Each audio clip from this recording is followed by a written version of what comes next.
What's up y'all, it's your boy D-Swishy back with another YouTube video, and today I wanted to talk about one of the first decent sized dramas that Marvel Rivals has had to deal with recently. Now if you're new around here or don't look into gaming communities that much, or you're just late to the party like I am, because of what the streamer said and the current meta in Marvel Rivals, a lot of players have gone on this support strike and decided to just stop playing support completely. And with that has come a bunch of Reddit posts and YouTube videos and TikToks and streamers sharing their opinion on the issue.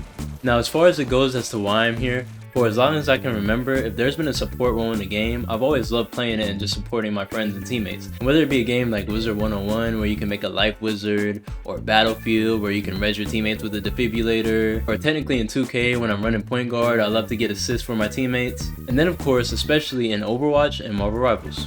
Now I'm obviously not the best support player in the world, but with the skill ranks I have reached, the mindset I take when I'm playing these games, and especially after having to deal with this all day, yep, here they are. Here they are. Here they are. I think I can add some good input and thoughts on the whole situation. So without further ado, let's jump right in.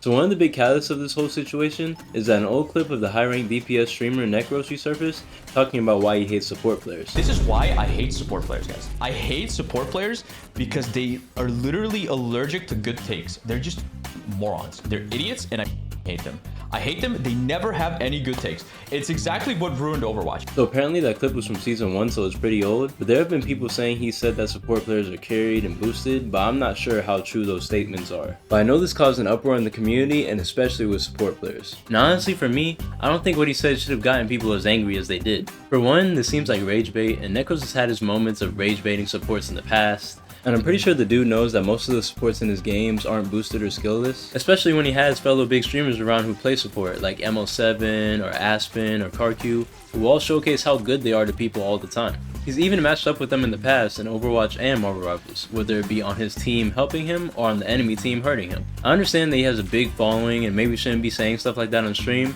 but what he said isn't going to cause the whole Marvel Rivals community to turn on all the support players. The people who genuinely think that support players suck are just going to use it as fuel to the fire when they go barking in game chat and they're never going to change their mind, and the people who don't think that will just continue not thinking that. Sure, you can say that big streamers have some influence on the games they play because of their large communities and opportunities they sometimes get to talk to game devs, but they never just have the whole community or game devs wrapped around their finger, and I'm pretty sure that's not their goal anyway. It's easy to say they have so much power and influence, but here's one thing that breaks that down. Have you ever seen one of the big streamers completely happy with every single patch note and every single character skin in the game? People shouldn't take what a streamer says and let it completely change what they think about the game. You can listen to what they say all you want, but you should be formulating your own opinion around what you've seen and what they say. When you do that, you'll enjoy your time playing the game a lot more, and you won't let what a streamer says sway you so much or make you feel so angry or whatever emotion you feel. Seriously, there's tons of people who play these games all the time who don't pay attention to Reddit or streamers or YouTube videos or anything like that. They just get on the game and play and then get off. Now let's talk about the gameplay aspect of this support strike.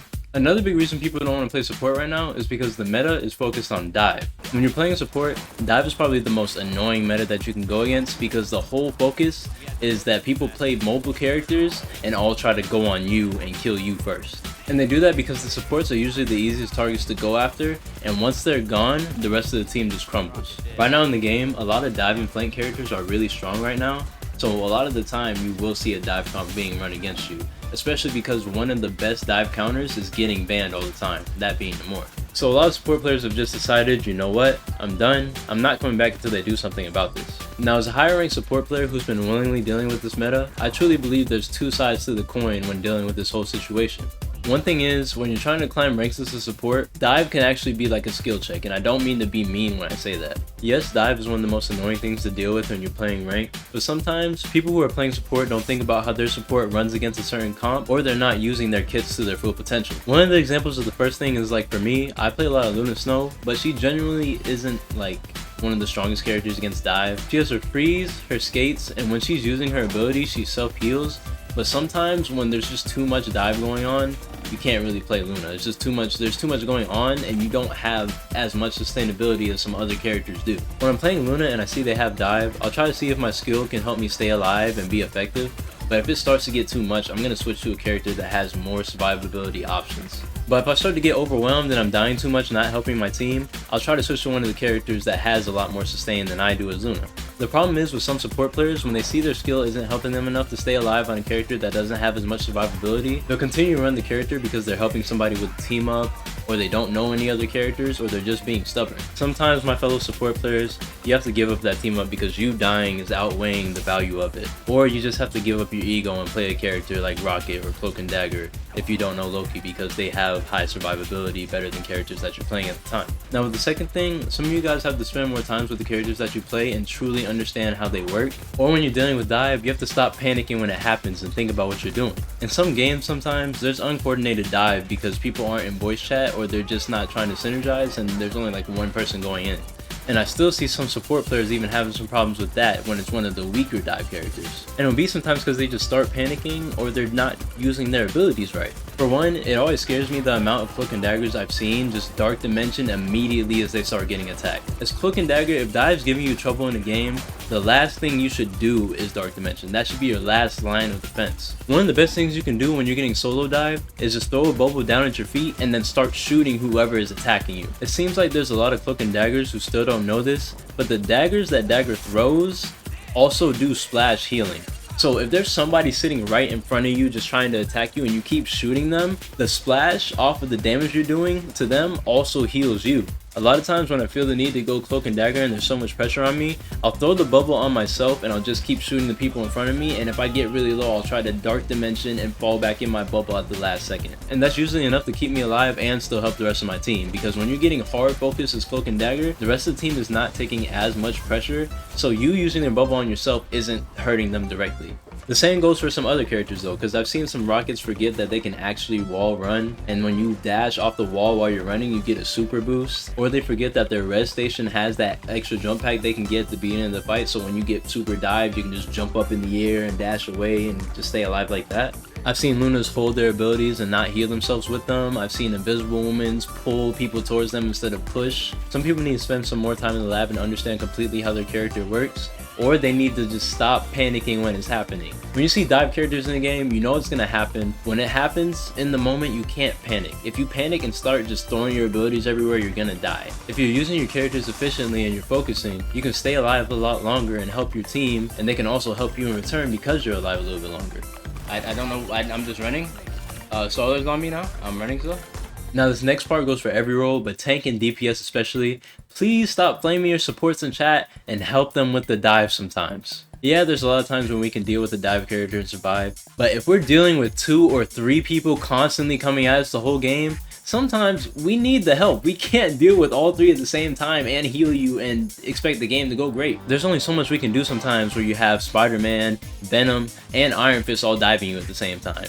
Or you have Black Panther, Magic, and Captain America all on you at the same time. We can't always deal with that by ourselves. Even when it's just 2 dive characters, it can be a little bit overwhelming because you're just one person. You don't have to babysit this all game, but if somebody's pinging or calling for help, we need that help sometimes. Please help out, turn around for a little bit, and go back to the main fight. There's characters that have really good abilities against dive, like Thing's Earthbound, or Emma's Grab, or Bucky's Hook, or Nemora's Squids. We just need that extra help sometimes, and that little bit of help can go a long way because they stay alive, we stay alive to help you, and you can help us. It's a team game at the end of the day, and if you're leaving a teammate to fend for themselves all the time and then getting mad at them when they're dying, that's on you. And some of y'all, the only pass I'll give you is if you're playing dive too, you better out dive them, because if it's not working, you need to come help us. And then back to my support players, please help each other out. It goes a long way. When one of your fellow supports get dived, a lot of times your main priority should be to help them make sure they not die. Because the problem is, once they die, you're the only line of defense for your team. And either you get dived next, or your team just blows up because you were trying to take care of all of them. Turning to help your fellow support player for 1 second can help keep them alive long enough to have somebody come back and help for a little bit, and then also give you time to turn back and heal up the people in the front line. I promise you, if you help your fellow support just a little bit, your whole team is not just gonna blow up and die all the time. Again, like I said before, at the end of the day, this is a team game, and if your teammates are all helping out each other and you're keeping each other positive, the games are gonna go a lot better and smoother. You're not going to win every single one, I don't promise that, but those little things go a long way in helping you win games. There was a Black Panther, Iron Fist, Everybody was here, bro. Alright guys, and with that, it's the end of the video. Thank you so much for watching all the way through. Marvel Rivals recently just released some notes saying that they're going to make some changes for Dive to be less oppressive, so we'll see how that goes. Maybe it'll bring the end of the strike, but I'll still be playing regardless. If you enjoyed this video, don't forget to like and subscribe for more content. I do a lot of Marvel Rivals, but I also dabble in some other things. I might be going back into some Overwatch, and I play some random games here and there. So if you want to see some more of that, stay tuned. If you have any other questions, comments, or concerns with this video, or want to say something else, just comment below. And with that, I'm out. Bye guys. Situation is the streamer Necros, who's a high-level DPS player in Overwatch and Marvel Rivals, had a clip come out of him saying that for